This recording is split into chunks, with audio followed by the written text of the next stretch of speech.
Before hustle culture, before social media, before Tony Robbins, Mel Robbins, Jim Rohn, before all of the personal development people you know and you love who've changed this world, back in the late 1800s, there was one book that started it all. And that book, Self-Help by Samuel Smiles. I bought this copy for $80, so it wasn't too expensive. It does have a new binding. Whoever bound this one has put on a new cover, and it's a beautiful book. And back then, people weren't talking about personal development. They weren't talking about success. It was not something that was ever published. It wasn't a thing, right? People were kind of doing their own things. And Samuel Smiles was a successful man. And somewhere in his journey, there were a group of like young men and they wanted them to come speak to them about how to be successful. And so he came to this group and he started teaching these principles. And it was received so well from these guys he was teaching that he was like, I should put it into a book. And so he wrote this book. The book, funny enough, is called Self-Help. Nowadays, there's a whole genre called self-help, right? There's like the section of the bookstore called self-help. People talk about self-help authors and self-help movements, all sorts of stuff. But the phrase self-help, I believe, was coined by Samuel Smiles. Like, he was the first one to ever say that and talk about it. In his life, he ends up publishing a lot of other books about successful people and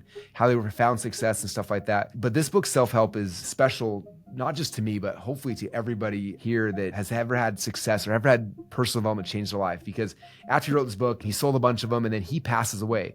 And one copy of this book, one of the original copies, finds its way into the attic of a guy named Orson Swett Marden. And Orson Swett Marden finds this book, he reads it, and it completely, radically changes his life. He realizes that you can actually, by thinking different, by acting different, you can change your life. And then based on that, he decides he wants to be a publisher. He wants to share stuff.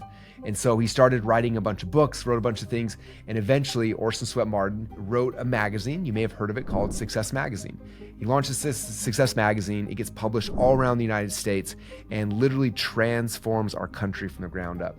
It changes people from thinking that their lot in life was based on their circumstances to understanding you can be successful by changing your thoughts and your actions. From the Success Magazines, where all the other new thought leaders we know, like Napoleon Hill and all these other people, sprouted up and they came into existence, writing all these other books that we still read today, Think and Grow Rich, How to Win Friends and Influence People from Dale Carnegie, like all these other people that transitioned and changed how America thinks, all originally came from one guy in the UK who wrote a little book called Self-Help. If you want to read a copy of this book, it's good, but also realize it was written in kind of older English. When I first tried to start reading, I was like, this is really hard to actually read. But there's some really powerful things that are in here. And he talks about a lot of really cool stuff. You also think about the time back then, and people were in industry. It was different than nowadays, right? And so a lot of things he's speaking to are very specific to like how to be successful in your trades, in your industry and things like that.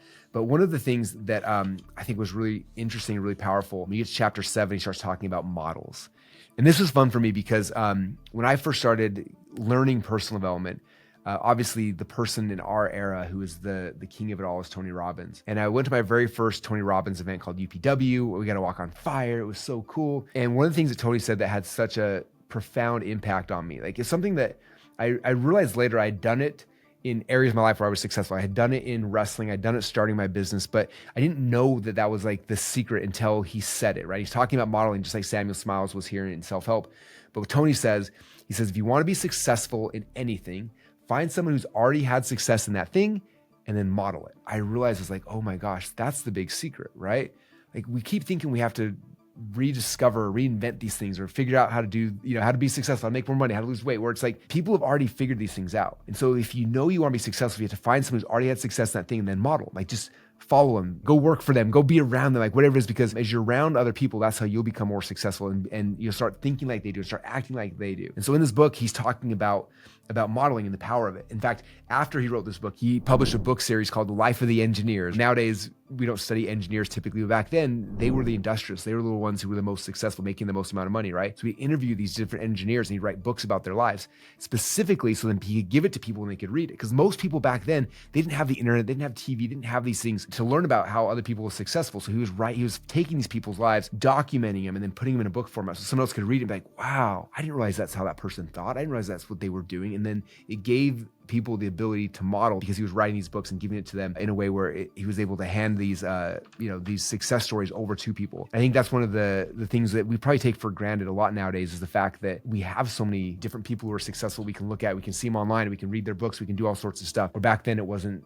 nearly as big of a thing. Again, there's so many great self-help principles. And if you study any great self-help teacher or guru or author nowadays, they all do a lot of different things. But if you look at like the foundation or the most simple ones to really think about is what Samuel Smiles talked about here, which is modeling. So many different tactics and techniques, but when you come down to that, it becomes really simple, right? It's like find someone who's already doing what you want to do and then model them, and find the right role models, find people that you want to study with. If you're going to find someone who's going to be your mentor, someone you're going to model, it's like spending the time to like, does this person actually have what I want when all is said and done? Like if you value having a family, does that person have a family? If you value having faith, does that person have faith? If you value making money, do they have money? If you value like health, do they have health? Like it's figuring out, like learning more about the person before you go too deep, because sometimes you model behaviors that may be rewarded externally, but can actually destroy you internally. And one of the key like principles of self-help is understanding that like you're in charge of your destiny. I remember a couple years ago when Tony Robbins, Dean Graziosi, and I launched a company together called Mastermind.com. Probably have seen it. And one of the big premises when we did that whole launch was helping people understand that like self-help, self-education, like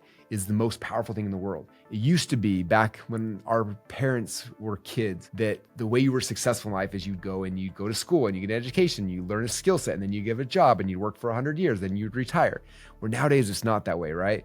Nowadays, self-education is the most important type of education. One thing Samuel Smiles talks about, even back then, like he saw it before most people understood it. By going to school, you'll learn the step-by-step things that you need for, maybe for a specific profession or something, but you're getting the same information that everybody else is getting. So you're kind of on the same playing field. And if you look at how schools are built, at least here in America, they weren't necessarily built for teaching someone how to get rich or how to be successful or how to be healthy. Like nowadays it's so simple with the internet, right? And you want to learn something on a topic, you can become the best in the world in such a short period of time. If you want to learn a little more about this book and you don't want to read the whole thing because this is kind of a heavy read, we did put some notes of my favorite things that came from the self-help book by Samuel Smiles, and just realize again, this book's, it is the catalyst that launched the self-help industry here in America. There's some people who love self-help, some people hate it, but self-help radically transformed and changed my life. And I'm grateful for Samuel Smiles for developing this and turning it into an industry. The book notes for this book are down below in the comments. Click on that, go get the book notes, read through it, and I hope you enjoyed this video. Thanks for being on our channel. I'll see you guys on the next video.